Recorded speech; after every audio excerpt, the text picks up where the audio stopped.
Welcome to the Christ Connection Podcast. We are here to help and encourage you to enjoy your adventure with Jesus. I'm your host, Kevin Senapati-Ratna. Let the journey begin.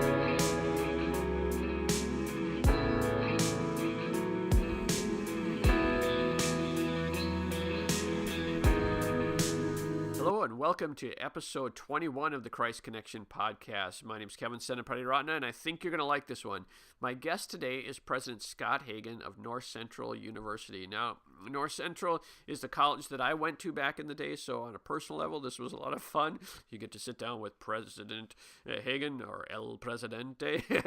He's the author of 6 books, including The Language of Influence and Personal Power. And before he was at North Central, he and his wife Karen planted and pastored multiple churches across the country. President Scott holds a master's degree in organizational leadership from Azusa Pacific University and is currently working toward a doctorate in leadership studies at Gonzaga University. Now, this is a fun conversation. He gives lots of practical advice on managing the transitions of life and really any change, for that matter, that you're going through. So just grab a hold of that. Then his advice on the relationships we need in life is just gold. I see myself using his framework on feedback for years to come. A couple notes on the sound. First, President Hagan, and he mentions this kind of at the end, was dealing with some sort of cold, but I think he did a great job. I just want to put that out there at the beginning. Also want to apologize. I used some new microphone stands, and there seems to be some extra background noise. So as I've said from episode 0, I'm learning on this, and so I learned some more. But I think it's a great conversation, and there's a lot of takeaways. So without further ado, my conversation with President Scott Hagan. All right, President Hagan, welcome to the show. No, Kevin, honored to be with you and excited for our conversation. Yes, it's been about a year and a half now. You've been president of North Central, or 2 years? What's the technical timeline here? From the actual time of the superintendent of Iowa mentioning it to me after the district council service in Des Moines that Gordon the previous president, had resigned or retired, and that he thought I would be a fit for the job. From that conversation, it's been 2 full years. Okay. Almost 3 years. Wow. Because the search process then took another year, and then I came in 2017. So actually, from that comment forward, I've thought about the job every day. So I think I've been in the job for 3 years. But I went on took the official responsibility in June of 2017, so a year and a half ago. And I've been, as an alumni, I've been following from a distance, so watching, and I've been excited all that you brought to the position. It's been, at least from an outside observer, it's been fun to watch. No, it's a blessing, and President Gordon Anderson really did hand me and leave me a tremendous situation. And we're having, matter of fact, on March 15th is Gordon Anderson Day. We're having him back on that Friday to do chapel and bringing it back on campus. But I love him dearly. I owe a lot of the early wins and success that we're seeing to Gordon Anderson. And before we start, I mentioned that I'd love to talk a little bit about the whole idea of transition, because whether you're a stay-at-home mom who's going to a new church, that's transition. Whether you're joining a small group, that's a transition. Businesses go through. Transition's a part of life, whatever your context in following Jesus, and so you've just gone through the water. You're in the midst of the waters there. I loved at the. I don't know if it's like your first presidential letter. You talked about the idea of a dock, and you have ways of getting into the water. I don't know if you remember that. I love that picture. Could you talk about your choices when it comes to transition and kind of how that unpacks? It's a great question, and we didn't dialogue about this before we started our podcast, but that's actually a huge focus of my dissertation right now, that I'm, Lord willing, going to complete here this year. But there's a great Latin word. It's called liminal, not lemon, but liminal. It's Liminal. Liminal is a Latin word that means threshold. And it's the word used for a doorway, a threshold from this room to that room. A lot of us, ministry's busy, life's busy, and we're always on the move. But doing the same thing in a different location is really not a transition at this level. This is a completely new thing in a different location, and so it has all the elements, all the pitfalls, all the emotional insecurities that come with a genuine transition in life. And this has been one of those pivots and transitions. But liminal is a fascinating space. It has to do with your decision making and your emotional stability as you go from this to that. And the unique thing about this role is that it's almost like an NFL coach who takes over a team and has a long range plan, but you have to play games. The season's starting, so you have your roster. We got to play while we're planning the long range. There's actual meaningful things happening. So in this role, you're a decision maker as a president. You smile on things, you bless things, you innovate things, you offer things, you pause things in this role. And you have to do that without status. And it's very disorienting in the liminal, the threshold space, because I've never been a president of a university. So my life is merely words. It's merely aspiration. It's merely people's imagined idea of what you could do here. And so you're in that space, and it's a space without status. Your reputation is not in doing this. It comes from some other place that they're applying to the possibility of this. And yet you have to make decisions, hard decisions, immediately, and it's a disorientating space, this transition. And you have to deeply lay hold of God's calling on your life. You have to still be led by a burden, not you can speak out of a dream, but it's a burden. If you speak from the burden place, and the burden is this generation of leaders, the condition of our world that needs a new generation of great leaders. And so as long as I keep it simple, then it's working. Is that, you talked about the emotion of that. Is any advice for for how to process that emotion? Yes, you have to be very comfortable in your unknowingness, meaning that if you really are an insecure individual, if you have the weight and the stewardship of a large institution, and you step through this liminal threshold, and you have to lead from that space while your reputation is being formed through your decision making. If you're insecure, it's filled with landmines. Because the feedback loops are different in this space, and you have your own uncertainty whether you're making a right decision. I would say this too, that the difference between pastoring a church and leading a university is there's not the space to really think about your decision. I had as a pastor, I could think about it for a while. Here, the planes back up on the runway, so you're like air traffic control.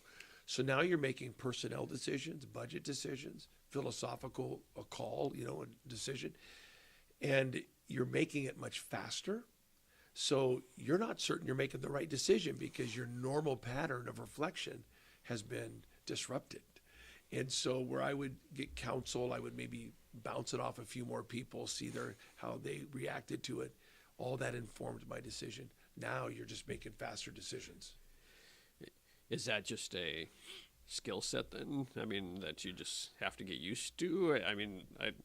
That seems crazy to me as far as if you don't have the time to process, is that intuitive leadership just comes to the forefront at that point? I do believe so, and I do deeply believe in being full of the Holy Spirit, that there's a discernment, there's a sense about things.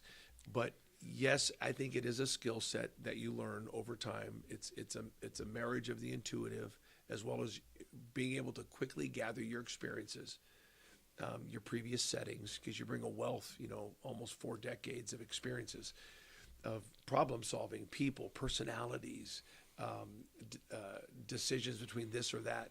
All that quickly floods the database, and you have a sense. But I will say that I've hit pause on a few decisions, and I said, I can't get this in my gut yet. So let's just wait another couple days on this. And I've reverted back to being more patient than reactive and more thoughtful. I stare at people more now. where I'm thinking before I speak. One of my sayings is think twice, speak once, instead of speak twice, think once. But I think it is an acquired, cultivated skill set of leadership.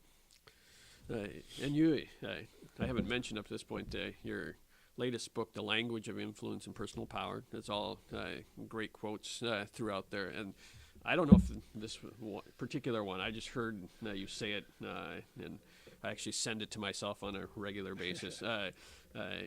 Transition is complicated because it's hard to locate the relationships. Yes. From a relational standpoint, since it's hard to locate those relationships, how do you recommend? Again, probably not. Not a lot of people are becoming university presidents, but they still have relationships that are. Any advice on how to navigate those relationship part of it? So yes, it's a great question. So in this particular context, I had a year and a half to think about the job before I started the job. It's a very slow process to be selected as a college president. It's very methodical, and it's completely different than how they pick pastors. So you've got this slow grind of months and months and months in which you're submitting writings, you're having conversations with people. So in that discovery phase, I'm beginning to locate relationships.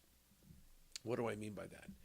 Someone that I can open up my inner life to, my unfinished business, the questions I have not answered yet, trusting that they'll do the right thing with that information. So you're beginning to locate that. How do you do that? Well, you feel a warmth with that person, a camaraderie. You have some shared experiences. You test the waters a little bit in your leisure, fun time, and you begin to get a sense that this person is trustworthy. They have my best interests at hand, not theirs. And I want them to know that I have their best interests in mind, not my own. And once two people collide, and they really have the other person's best interest or the larger interest, in this case of North Central University, that drives them, then that comfortability level begins to, now you're locating the relationships. And now you have counselors and you have friends and you have these connections that are replenishing in your life with people.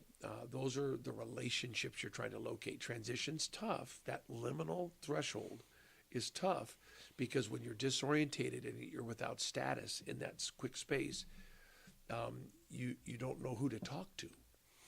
You don't know which voice is trusted in your life. And that takes time, and it's hit and miss, and you make some mistakes, but you've got to trust that God is giving you the resources of relationships, not just money, to pull this job off.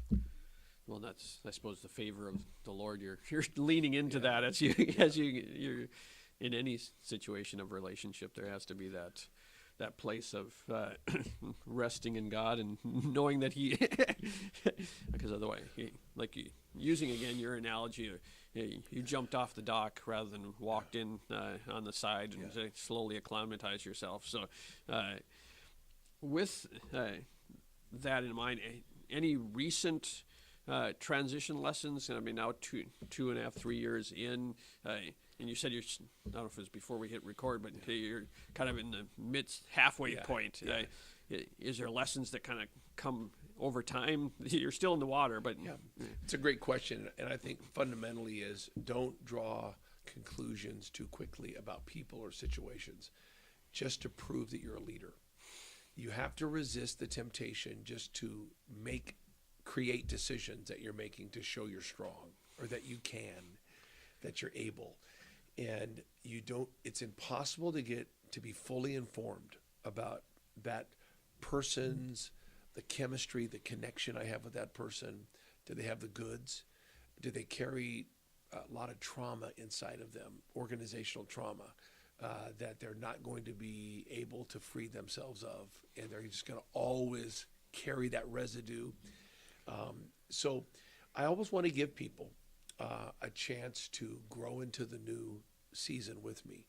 So you give it a year and you observe and you see people who are really ready for change and ready to be mentored and shaped and influenced by new leadership in their life, and other people who are stubborn and bitter and hold trauma inside and will not allow themselves to be healed. They won't go through the healing process. Professionally, I tell people there's kind of three ways that I look at flaws. So we all have a flaw, and this relates to a transition lesson I have. I have a flaw, you have a flaw. Your flaw is your embedded deficiency. It's a God-given shortcoming that no matter what you do, it's a birthmark that people see as ugly, but it's a beauty mark to some people. But some people see a birthmark, others see a beauty mark. But the flaw, you have to be whimsical and at ease with your flaws. There's things that we're not effective at that other people are highly effective at. But if you're not whimsical about your flaw, then you're going to be prideful, you're going to be reactive, you're going to be rigid, and people are going to walk on eggshells around you because they just don't bring up that topic. But when you can laugh at yourself, you're at ease with what you're not good at. That's the healthiest way to approach your flaw. The next dimension is the fundamental flaw. The fundamental flaw is a behavior that can transform, but people rarely transform their fundamental flaw because it doesn't cost you your career, but it costs you your potential. And so that fundamental flaw, people that work with you can live with your fundamental flaw because you bring a greater contribution than deficit to the organization. So you're not going to lose your job. But very few people get into their space of between who they are currently and the potential for who they can become. That's where the fundamental flaw operates, and close that gap because they're not whimsical about their flaws. They're not at ease with what they're not good at. So when it comes to a fundamental flaw, which is something that can change, they don't welcome the feedback loops. Because when you're not whimsical about your flaws, you pull away. You don't want to be around people. You're always calculated. So when you need relationships to close the gap of the fundamental flaw, those people aren't in your life. There's no feedback loops. And very, very few people ask the question, Kevin, hey, what do you see in my life that's keeping me from reaching my potential? And then can you shut up for 20 minutes and let that person talk? Very few leaders have the courage to ask that question. And that's why their fundamental flaws are never addressed. And so they keep their jobs, but they never reach their potential. And then the last one is in the flaw spectrum is what I call the fatal flaw. The fatal flaw is a behavior that costs you everything. Because at some point, and it emerges slowly but arrives with a vengeance, usually in your 50s and 60s or 70s. And it's where people finally say, I don't want to be in your presence. Your behavior is so ugly, is so consistently drains the life out of the team that I can't ride the elevator with you anymore. Because leadership's about getting in a small elevator with a group of people going up and down day-to-day basis. And people say, man, your fatal flaw, I don't want to be around you anymore. And it's very sad when you're around somebody in their 50s and 60s and nobody desires their presence. But I think it all goes back to the absence of being whimsical about your flaws. Not having feedback loops in your fundamental flaws ultimately grow into a fatal flaw. And it's sad. Doesn't have to happen. But I have learned that there are people that are not at ease with their flaws. They have no feedback loops in their fundamental flaws. And you can see where they're arcing, and it's sad. It's like watching a plane nosedive. Wow, that's fascinating. So when you're advising is, first, just so I'm getting this, is that first of all, you can't take yourself too seriously, and so finding comfort with that, and then creating the relationships where people can speak into so that you don't get to that point. But how is that again the same relational stuff that you were talking about before, as far as getting those people into your life that can speak to you, or you just first just build the fundament? That whimsicalness. Right? Yeah. Is that kind of the steps? Yes, and you've got to. The other great thing, which we kind of missed, and we were talking about relationships, locating relationships in transition, is you have to bring all your relationships with you. Now, they don't come in a geographical proximity to you, but you have to bring your relationships with you. This is one of the great breakdowns of modern leadership, with the constant mobility of people, the breakdown of family, children not growing up with a connection to their grandparents. So there's no intergenerational reality for them. So there's no storytelling. How does that play itself out in professional life, kingdom life, church life? Is that I don't see a necessity. I don't feel the absence of lifelong relationships that were there before I came and that will be there after I leave. So I tell students, young people, and young leaders, when I was 20, I had a friend that was 30, a friend that was 40, a friend that was 50, a friend that was 60. I saw my life in 10-year increments for the next 50 years. I saw a healthy Christian that was 30 when I was 20 with small kids. Okay, that's what that looks like. I saw a 40-year-old with teenagers. That's what that looks like. Saw a 50-year-old with kids leaving for college and maybe some grandkids. I saw a 60-year-old with grandkids and maybe even a widow or a widower. So I saw what it was going to look like. Having that framework has been emotionally good in my life. You take away all that intergenerational relationships, if you don't bring the relationships with you. Fascinating thing the other day, I posted something, hey, I'm doing something, can you pray? The first 5 posts on Facebook, a kid from my youth group from the 80s, someone from Harvest Church in the 90s, someone from Grand Rapids in 2000, someone from Real Life Church in Sacramento from 5 years ago, and then a student here. Wow. So my life was really reflected in those 5 responses on Facebook because we've brought our life with us as we go. So even though you're locating new relationships, I don't mean that what stabilizes is that you have this wealth of relational connectivity with you. Phone call away, text away. Even though they're not in the setting, they're with you in heart. You can talk with them. But if you just keep moving on from people, cutting them off, and every day, every year, you're starting with a brand new set of relationships and bringing no history with you, you are going to be lost.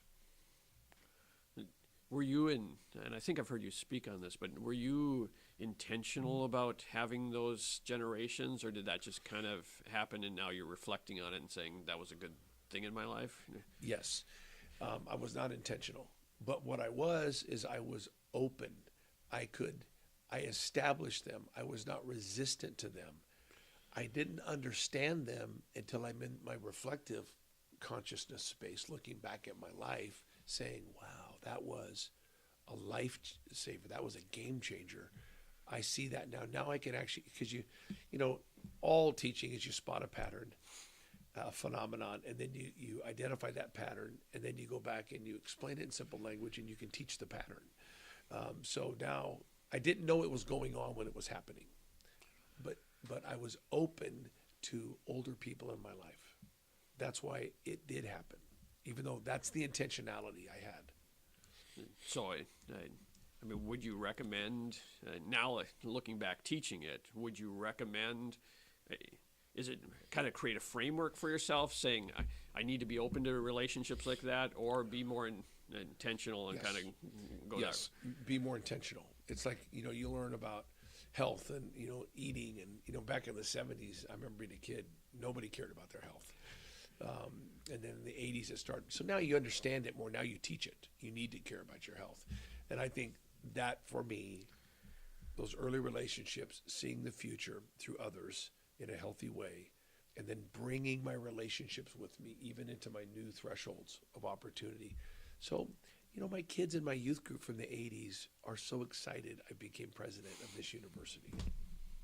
So that is awesome. And that upholds me. And here's another piece too, Kevin, is, the 1 year and a half of vetting the presidency when they were going through the candidates, and they take your life back to college. I mean, now we've seen in politics, it's high school. I joked and said, hey, listen, this stops at high school, right? The blood of Jesus. High school's under the blood. If high school's in play, then I don't think anyone can lead. And so what happened is because I have had fundamentally, my wife and I committed to being kind to people, treating people well, that reputation waiting for us now, there was nobody could sabotage this opportunity. Like, he'd be great at this. And it's not because I'm great. It's because, your reputation is based on 2 things, keeping your promises and keeping your cool. And we basically kept our cool for 40 years. And we smiled and listened to other people's life stories. And somehow the cumulative effect of that swung the doors wide open. And people from high school to now said, we are so happy for you that this happened, rather than, what, do you guys know what you got in this idiot? And I know that sounds self-righteous. I want to be very careful because even it sounds self-righteous is coming out of my mouth, because I'm not a godly, perfect human being, in that sense. But I will say I do recognize that Karen and I, we could take correction. We had good mentors, and we never torched relationships.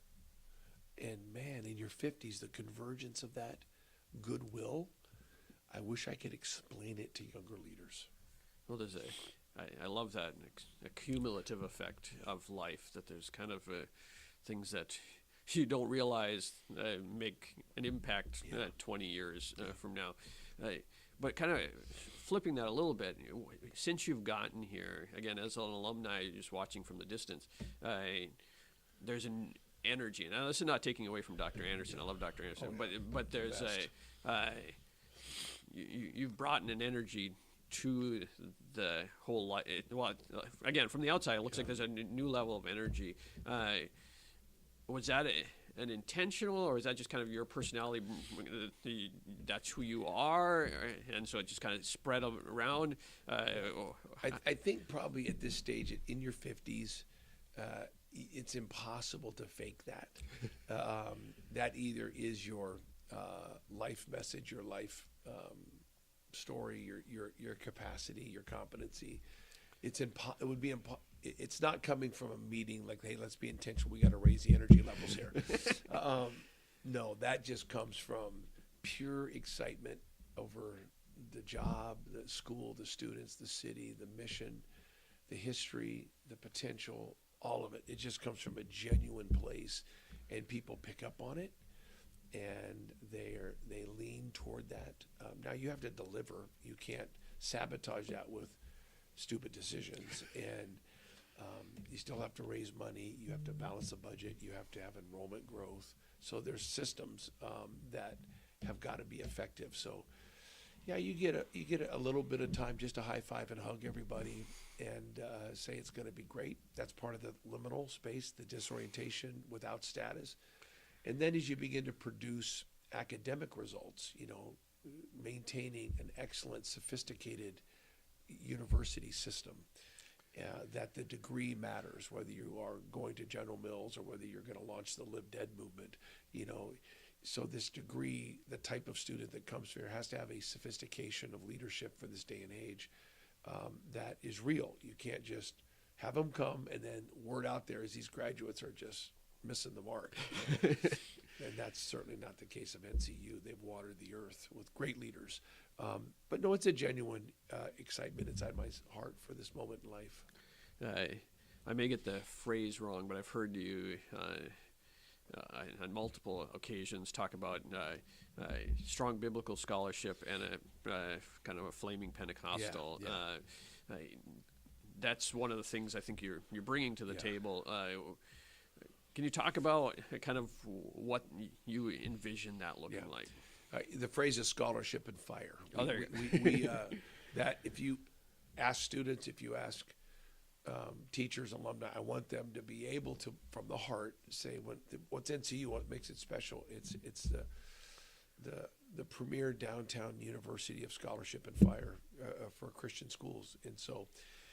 I see a great blend. I see the Daniel 5:12 leader as the model. Daniel was in his 80s, and we want you to graduate before you're 80. But, the story, the king of Babylon, grandson of Nebuchadnezzar, he's writing on the wall. No one can interpret it. And they said, well, there's a guy with a reputation down in the dungeon.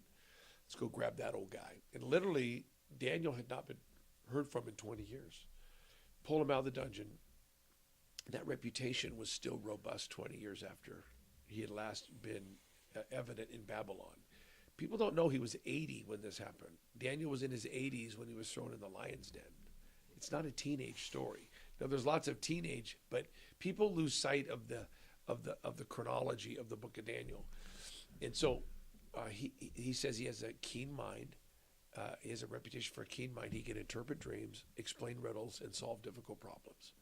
So those are the three components of the keen mind: the ability to see the future, the ability to untangle complexity, allocate assets. He can explain riddles.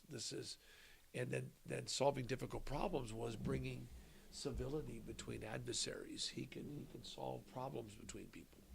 And so that's the graduate we want. We want to understand deeply the language of the Babylonians, but not its idolatry.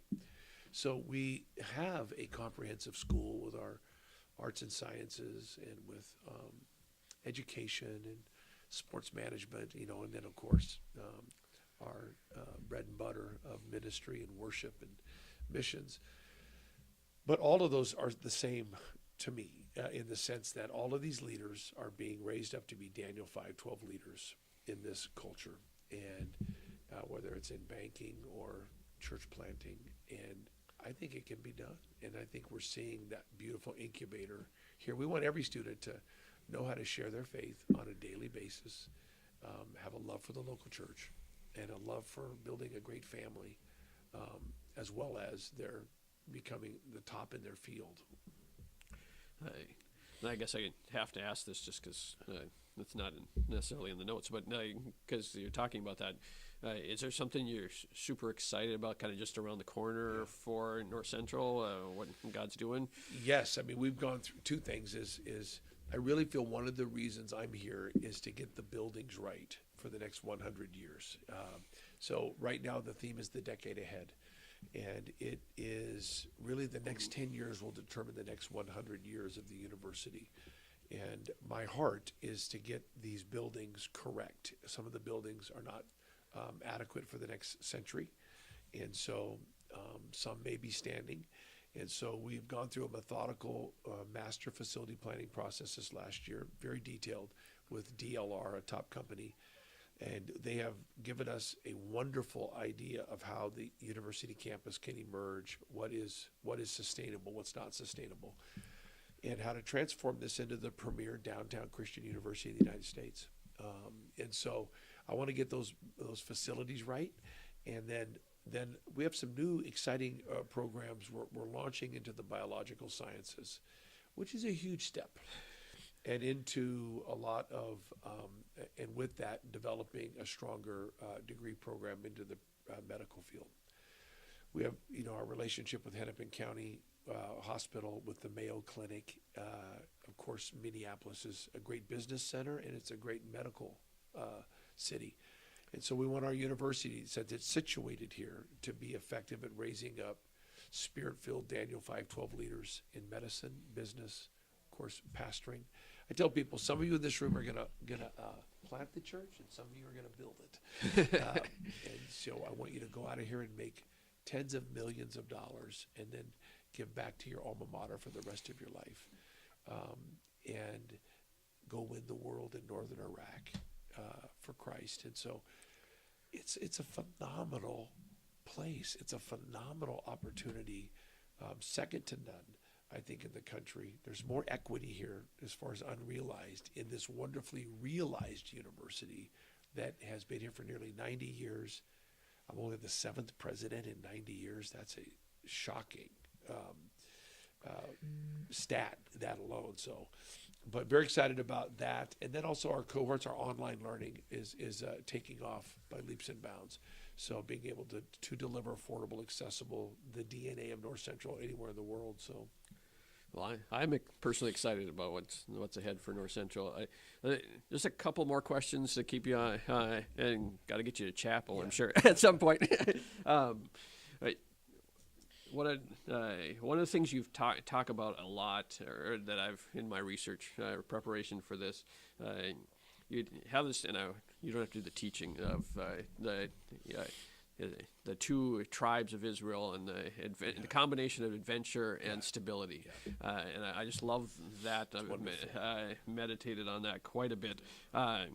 With that, again, you don't. I'll encourage people to go find it out there. But with that, what advice would you give to someone who's kind of wrestling with that balance. I don't know, balance is even the right word for that, of those two, adventure and the stability. Any practical kind of steps that you would encourage them to take with that process? Yeah, and again, I look at life through the eyes of a 56-year-old man now. Living urgent, but not living anxious, finding that space between urgency and anxiety, meaning that you're going to test the waters over time, your giftings.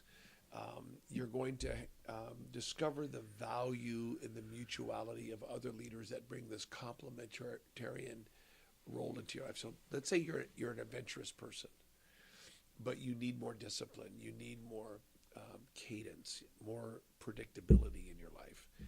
And God will bring partners into your life that will have such a vivid example of that it will break through into your world, and you'll actually start patterning your life more disciplined because this person just was so powerful in your life, so close, and you want to be more like them and less like, I'm only adventurous, I'm only the Zebulun, that passage in Deuteronomy 33, 18 and 19.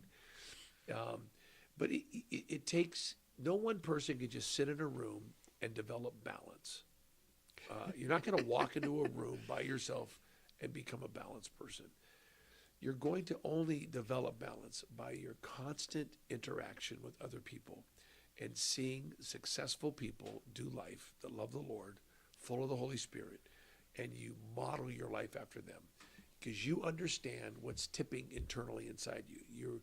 And sometimes you're just so disciplined, and you look at adventurous people and you admire them like, I got to get out of my rut. I got to get out of my tent. And I got to take a ride on a ship. So you're more Issachar, the mountain and the tent, unmovable, nothing changes.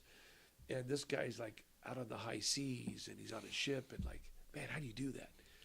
And I just think both of those qualities over time start to mutualize inside the great leader, and to where you're more of this always. You're going to be one of the other, more of it. But if you're self-aware and you're humble and you're connected, you'll start to welcome people, and you'll start to get this new balance, maybe in your 40s and 50s. I don't know where it comes from, to where, because I'm a sanguine, I'm a visionary. And my first act here was to put a pause on a building project. So when they saw somebody that they perceive as an energetic visionary live with moderation and thoughtfulness, it just elevated their confidence that you have a balanced approach to your life. So kind of a recurring theme of this conversation, which again, I didn't really think we were going here, but it has been the relationships of your life. And so let me ask you this one that I always like to end with, if you have any final ask of, whether go buy your book or whatever, those kind of things right at the end. But any advice on finding those people that you don't have in your life? Maybe you see, I need more people who are adventurous, or I need more people of stability, or I need more people who are, 10, 20 years down the road, like you talked about earlier. Any advice on how to approach those people or find those people that you feel the gap is missing in there? Yeah, you need to find them in the church or the larger church world. You want biblical people that love Christ speaking into your life. It doesn't mean that non-Christians can't give you some wonderful advice and wonderful pictures of the future, but fundamentally, you want people that love the Lord. So you want to find them in the church or the church world. You might go to a smaller church and there might be a limited pool of people, but the larger church world is around us. And you have to, again, go back and be whimsical about your inadequacies. If you're hiding those, shielding those, heads on a swivel, bobblehead, never look anybody in the eye because you don't want them to see your birthmark. You're never going to grow. So you have to be able to approach people. And sometimes I have found, it's a great question, Kevin, how do we find these people? About half of the time I went after them, and the other times they found me. So someone saw something in me and called greatness out of my life. or I saw greatness in them, and I sought them out, and I threw down my net and got into their steps. I didn't expect successful people to call me. I tell young people all the time, listen, no successful person is sitting around thinking about you right now. Let it go. Okay. They're successful because they're busy. So you have to throw down your net and follow them. They're not going to throw down their nets to find you. So you have to be willing to get into the steps of their life, especially when you're young. Take their classes, travel to meet with them, get inside their world, and don't sit at home thinking, how come nobody's mentoring me? It's just a bad move. So half the time I found them, and the other times they found me. So I just think I'm open to both ways the conduit happens there. Well, that's really good, because you're pursuing greatness in both sides of that equation.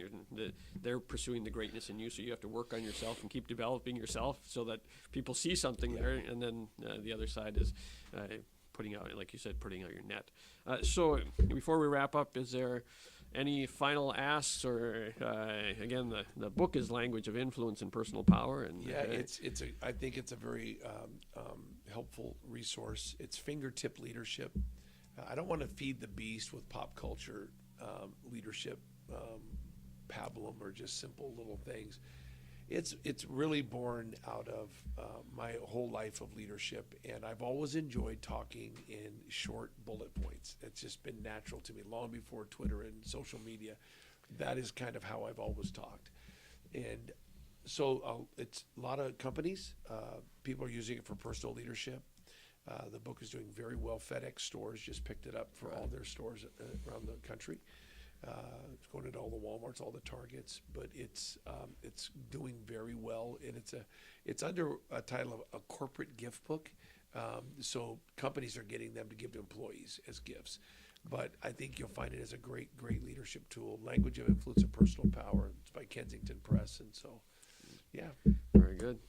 Well, I appreciate you being on the show today and taking your time. Well, I wish I was feeling a little better today, but I really enjoyed it, Kevin. Thank you so much.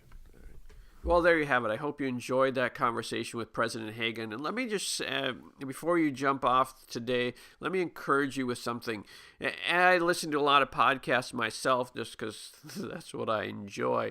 And there's a danger in a moment like this, especially listening to something where talking about your spiritual journey, that you just go on with the rest of your day and you miss the moment with God. Before you leave this, why don't you take a moment and think about what God would have you to do based on listening to this. Maybe it's signing up for a class in someone who you're hoping will mentor you at some point, or going to a service, or sending an email to somebody, or going through a transition. You need some advice, so you text a friend. Whatever it is, do something before you go on to your next thing on your to do, or your next thing that you're in the process of, so you don't miss out on these moments. It's too easy to miss the gold that God gives us in our lives because we just go on to the next thing. So let me just encourage you with that before you go. And one other thing along with that, if you're looking for the show notes, you can find them at christconnection.cc/podcast. Again, that's christconnection.cc/podcast. We'll have a link to North Central if you're looking for a place to go to school, or President Hagan's book. We'll have a link to that as well. And while you're over there, why don't you sign up for our emails, and then we'll just send you the episodes so you don't have to even think about it. We'll just send it to your inbox. And along with that, we'll also send you a free series on video series on how to have a fun prayer life, because that's one of the things I'm all about, is the joy of spending time with Jesus. So I thank you for listening today. Until next time, again, our website's christconnection.cc. This is Kevin Senapati-Ratna, and I appreciate your time today. So until next time, thanks for listening.